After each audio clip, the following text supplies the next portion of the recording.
Welcome back, or welcome if you're a first time viewer. On this podcast, we usually talk about wrestling news, paranormal news, or stories, and we talk about shoe releases or shoe news. If that's something that you're into, subscribe and let's get into it. All right, well, this week I'm going to address a couple things and I might give you a couple little updates, but the main thing on wrestling this week is going to be two topics: camera angles and the fans that they stage around the ring and the YouTubers that they have present for these PLEs or these shows. Okay, so let's start off with the camera angles. The camera angles are causing a lot of mischief nowadays, as I would like to call it, because they are literally making the wrestlers look so much more fake than they really need to be. And we discussed this before on other podcasts. I believe that some of these wrestlers need to take a punch. I feel like if you throw real haymakers, if you throw real punches, you I understand it's sports entertainment, but at some point you have to make some of it look real. You can't just be telling a story. If you want to watch a story, I'll go watch some stupid show that's on every week. I don't this is We're supposed to be watching wrestling. So I think that's a huge problem. So last SmackDown, they got into it where it was like a four-way where CM Punk, Gunther, uh, Sami Zayn came out of the ring, came into the ring, and it was Cody Rhodes, and they were all fighting. And when that fight started and ended, it was nothing but a bunch of slings and misses. I'm gonna tell you, it's absolutely hilarious because I thought we were watching a comedy, like something with Chris Farley, because it was like hilarious how bad they were really missing. And okay, take away the cameras, guys. You have fans that are sitting close to the ring that can see that going on. Like, come on.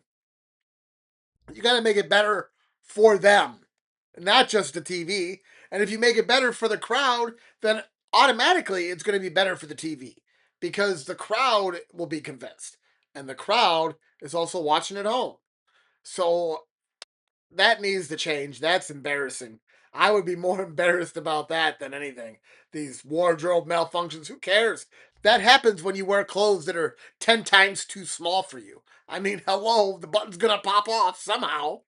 If they don't start tightening this up, it could cost them some fans because it's not really that entertaining if you know the whole show is fake from get to start.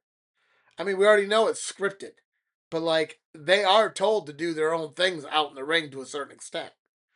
So they should be making it look a heck of a lot more real than it is. So if you have any comments about that, please comment in the section. I'd love to hear what you guys got to think about that.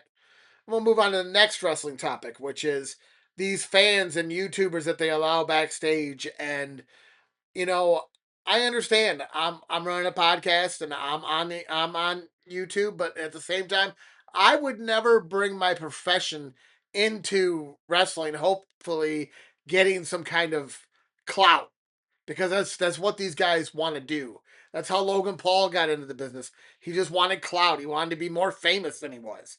And I feel like I Show Speed, all these guys that you bring in, they don't know the regimen and the story and the meaning of things in wrestling. They just think, hey, look at these entertainers on the ring. Look how stupid they look.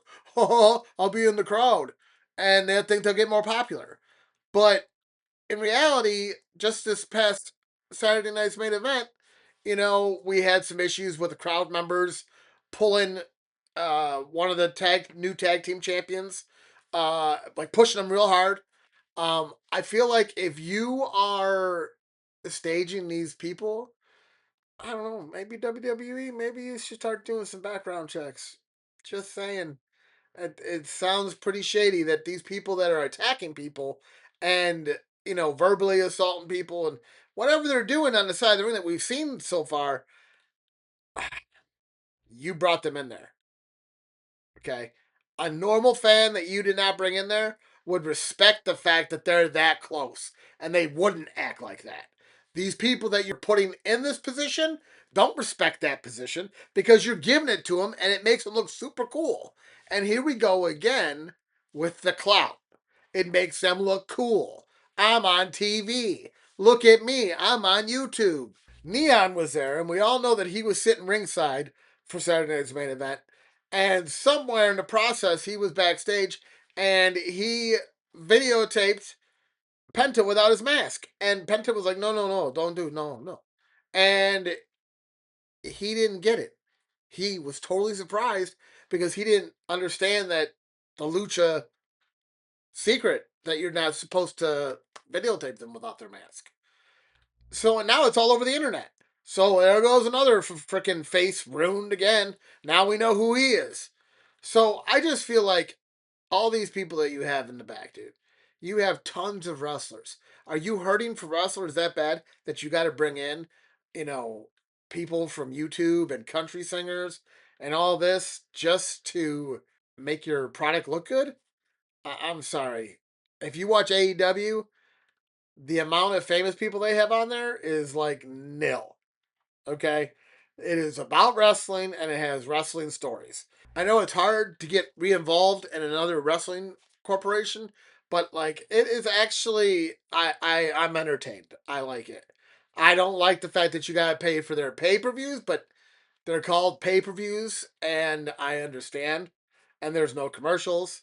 Okay, I'm in. But like WWE really needs to tighten up their stuff. I watch AEW and their matches look real, man. Like I'm like real punches, you know. And then on the other hand, you have where at Saturday Night's Main Event where Io Sky and Liv Morgan were going at it some point, and Liv Morgan hit her with the belt and really hit her. I mean, like, how can you do that? But you can swing and miss like a baseball player, someone throwing a fastball down the strike zone. Like that, that's not. You need to hone your craft because you're not doing it very well. And I'll even say it. CM Punk, Cody Rhodes, you need to make it look a little bit more real, guys. I mean, like for real, it looks really like bad out there. And I love these guys, man. I love all these guys I'm talking about, minus Gunther. I like them all, but it's just embarrassing when that happens. You know what I'm saying? It's just not good. Um, Also, a little bit of breaking news. I guess Big Show got back in the ring, and I think he shouldn't have gotten back in the ring. I think he's just a little too old and a little bit too top heavy and a little bit too slow moving. His legs don't really want to move that much, and it does not look like he holds a lot of weight with those legs. So it's one of those kind of illusions that it was better to know him before than it is now. Like just like Hogan. Like I didn't want to see Hogan in TNA. Like he could barely walk down that ramp. I'm surprised they didn't give him a walker. You know what I'm saying? Like it was bad. So I just think that illusions. That's the word of the day today, guys. Illusions. I feel like the illusions should stay prevalent all the time. Because if you keep an illusion up, no one really knows. Magicians. Magicians don't reveal their secrets. Why is WWE revealing their secrets? Why do we have a show that reveals secrets about our magic? I just, I don't know. I think that we should stop worrying about all these documentaries that we're trying to process, and we should process being a better organization inside. All right, moving on. We're gonna get into the paranormal section, and it'll be one from my childhood. Like I said, I've had a lot of experiences with the paranormal, and maybe it's just because I'm a believer, maybe it's because I'm a seer. I don't know, but I've seen a lot in my lifetime. This story comes back from when I was a little kid, probably about 10 years old, 7 to 10 years old. My mom worked and my sister had school, and on a half a days or when I was young and I didn't go to school, I had to go somewhere. Well, I'd always go to my Aunt Angie's house, which was my grandpa's sister. Now, she wasn't the friendliest, but she had an awesome backyard that had like this maze in the backyard. cut out of shrubs, and in the middle of it, it had this huge fountain. My uncle was into landscaping and cement work, so he did a lot of cool things with the backyard.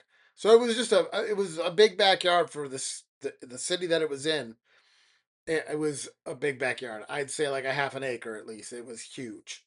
I would always go play back there, and I there was this old guy who always used to be in their backyard because weirdly enough, in Detroit, in some areas, at the time I grew up, some of these houses just still didn't have fences yet, and they weren't that old. So, they didn't have a fence in their backyard. So they kind of shared it with their neighbors. And I thought it was one of their neighbors. And he would play with me and, just, I would just be out there for hours and doing stuff. And then when I come back in, I'd be like to my Aunt Angie, your neighbors are so funny. They're so cool. And my Aunt Angie would say, oh, yeah, yeah, okay. Like she didn't know that I was talking to them or she didn't see them out there or something. And this one occasion, which really stands out in my head, was really scary. I had been in the back and I walked through the maze. And the maze, I mean, like I tell you, every bit of it is something that you see in a TV show or a movie with those tall shrub mazes. It was just like that, but it was on a smaller size. But it was crazy. And I went through it and I got scared and I got lost. And I don't know why, because I've been through it a million times. But I had taken a wrong turn and it dead ended. And I couldn't get out and I panicked. And I kind of just was super scared. Kind of curled up into a ball in the corner and like just screamed for help. Well, out of nowhere, I hear this voice. Follow me. It's over here. Listen for my voice. So I followed the sound where I thought the voice was coming from. And I came out and I turned to the right, and there's the fountain. And there was a kid by the fountain. They had older style clothes on. I wasn't too sure from what era, but it definitely 40s, 50s. I don't know, something like that. And I was young. I didn't think nothing of it. I just thought it was a kid. So I had played with this kid for a while. And after playing with him and hanging out, my Aunt Angie called me and I came running to the house. And I came in the house and I was eating lunch and I had said to my Aunt Angie, wow, your neighbors are cool, but it's really cool that they have a kid like close to my age. He's really fun. What's his name? And my Aunt Angie looked at me and was like, there's no kids that are there. And I'm like, yeah, there's a little kid, a little boy. He's probably my age and he's running around playing with a little train. And she's like, no, no, no such thing. I'll take you to my neighbors and I'll prove it to you. And I was like, okay, well, she took me to neighbors, and neighbors did not have kids that age. So I definitely believe those two people that I saw obviously weren't people. They were ghosts. And I feel like that 100% because I never saw that person go anywhere. I would walk away, they would stay there. And I always felt it was kind of weird. So I don't know. I really do lean towards them being ghosts because, like I said, no one they didn't go nowhere. And I never saw them like on the other person's property. But I was like 7 to 10 years old, so I was young. But most of my paranormal things that I saw when I was young happened in situations just like that. So I will tell you, in my belief, I believe that they were ghosts. My Aunt Angie didn't know what I was talking about. She didn't know the people who I described. The child, the adult, the old man. She didn't nothing. If you ever have any comments about anything I talk about, leave a comment in the section. I'd love to read it. Maybe put it on the podcast. But now we're going to move on to the shoe section. With the shoe releases, I told you they'd be adding stuff.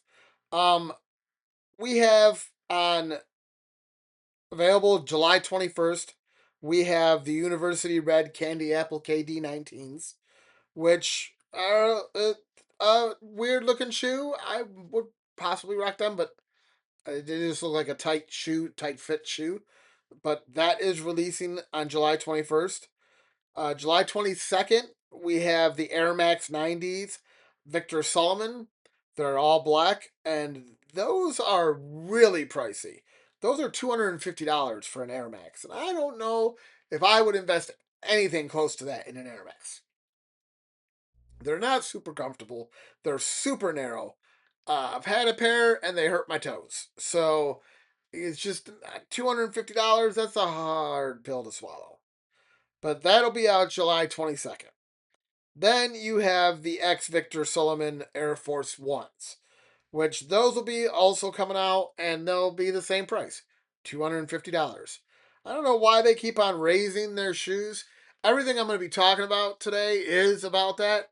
But now the next shoe that is going to be released, which comes out July 22nd also, is the Air Foam Posit Ones, Victor Solomon. And they're $350, guys. So, like I said, these prices that keep on going up, why? Why? This Victor Solomon coloring is not flattering. I'm not impressed. It looks like a black shoe. And the foam posits, like I said before, they are uncomfortable. Okay, they're like a plastic Lego shoe. Okay, that you're running in. Moving on, July 23rd, we have the Air Liquid Max Black and Radiant Blue. I think I mentioned this last time or a couple podcasts before, but these are going to be $220 also. Again, this shoe better walk and talk for $220 for an Air Max. I will take my money elsewhere and spend it on a Jordan for that much. Just not, there's nothing out of that shoe I'm going to get. Then on July 23rd, we have the women's Air Jordan 4 Birds of Paradise, which are $220. They're coconut milk and bright mango. I've mentioned these before. I'm just keeping you up to date on what's coming out when so far. And that shoe, it's cool. The women's Jordans that they make, they really don't look too much like women's. They really don't look too much like women's. So I'm not, I would wear these. I like the fours. Like I said before, though, my favorites are the threes. On July 24th, we have this weird shoe coming out called Women's First Sight Shadow. Say that three times fast, guys. That shoe's going to be $145. It's dark gray. It looks like something that a Robocop would be having on his foot. Okay? It really does. Saturday, July 25th. Now, this is the one I'm waiting for. Am I going to jump on them? I don't know. My collection's getting pretty vast of Jordan 4s and 3s, and I just I don't know if I need them or want them that bad, or if they're that unique. But on July 25th, the comics come out, the Jordan 4 comics. And those will be $230. So, those are interesting also. They'll be in all sizes, kids too. Side note, I think it's funny that these Jordan 3 True Blues that just came out, the only ones that were sold out right away were the infants. I think that's hilarious that a bunch of people went out and spent $70 to $80 on toddler shoes or infant shoes. I think that's hilarious. They sold out. Moving on to July 31st, we have the Air Zoom Flight the Glove, which these are $170. Now, I like the Zoom product, the brand, the style. I like the Zoom style, but this just it looks kind of weird. It's okay. I would possibly think about buying it, but it's black and white, and that'll be out on July 31st. Next, we have the Air Jordan 1 High OGs, which they're called the Love Letters, and they'll be out August 1st. They're okay. They don't state a color, but I'm gonna say if any color that I would say they are, it looks more bronze-ish to me. So we'll see what those look like when they come out. And of course, Thursday, August 16th. I know I've mentioned this before. The Air Jordan 8s, bin 23. Now, these are $350. And there is nothing about this shoe that screams $350 to me. Okay? I feel like they need to stop pricing these shoes that high. That's it for the releases. Do I feel like there'll be a more substantial list? Probably. Also, I feel like I'm going to be commenting in the near future that these prices are just going up for ridiculous reasons. And, you know, you really need to bring them down. You'll have a much more larger customer base and you'll be quadrupling your sales.